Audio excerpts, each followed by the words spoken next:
L'ABC d'une vie heureuse. L'ABC d'une vie heureuse. Vous avez sur votre feuille lilas, de l'autre côté de la feuille lilas, quelques ingrédients d'une vie heureuse.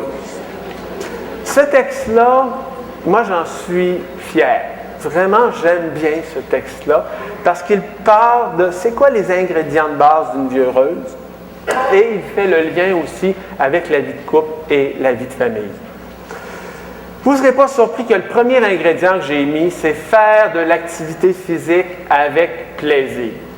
Ça, c'est une bonne idée quand on est malade de faire ça et que l'on peut, parce que ça nous permet, d'une part, plusieurs bienfaits. On diminue le stress, on peut se débarrasser d'une partie de son agressivité et on va chercher du plaisir. Hein?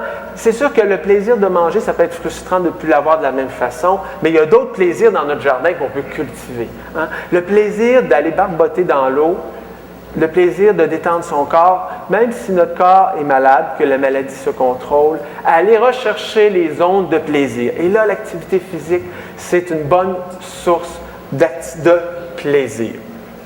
B, écrire nos projets toutes les semaines. Qu'est-ce que ça change dans la vie?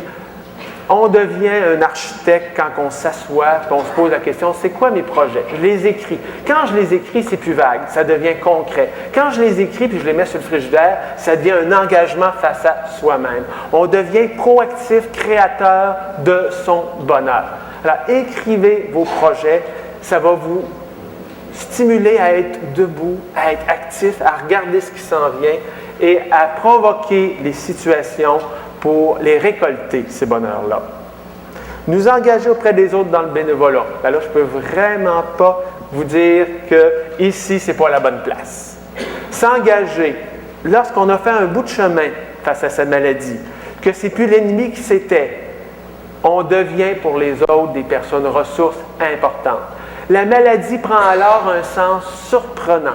C'était une espèce de monstre à dompter.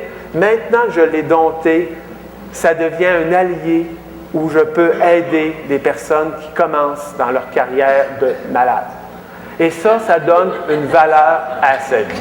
Alors, on n'a pas tous la même expérience. Il faut commencer pour être malade. C'est déprimant être les jeunes malades qui ne savent pas quoi faire. Hein? Mais peut les supporter, ça donne de la saveur, du sens à sa vie. Les liens d'amitié. Plus loin encore que l'engagement, une chose satisfaisante dans la vie, c'est de bien nourrir ces liens d'amitié. C'est un symptôme de santé que d'être capable d'entretenir des relations d'amitié qui sont nourrissantes. Hein? C'est des aspects du jardin qui sont toujours en santé. Bien sûr, nous investir dans différentes activités. C'est important d'avoir des activités variées. Lire, écrire, peindre, se remettre à créer. Hein?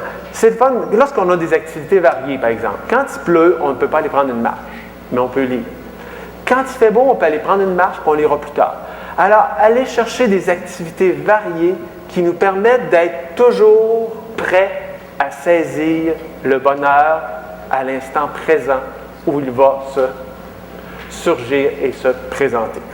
Le bonheur aime les gens actifs, qui sont préparés, qui sont là pour le saisir. Et bien sûr, cultiver le rire, l'humour, le sourire.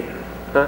Rire, avoir une certaine distance face à soi-même, savoir rire de soi. Parce que, voyez-vous, je ne serais pas sexiste, mais tu sais, le monsieur qui n'a jamais cuisiné de sa vie, puis que là, il faut qu'il apprenne à cuisiner. Hein? Il faut qu'il soit un petit peu, qu'il ait le sens de l'humour avec lui-même. Ça c'est un croque-pot, oui, ça, c'est un croque-pot. Ah, c'est bien pratique un croque-pot, faites-vous-en pas.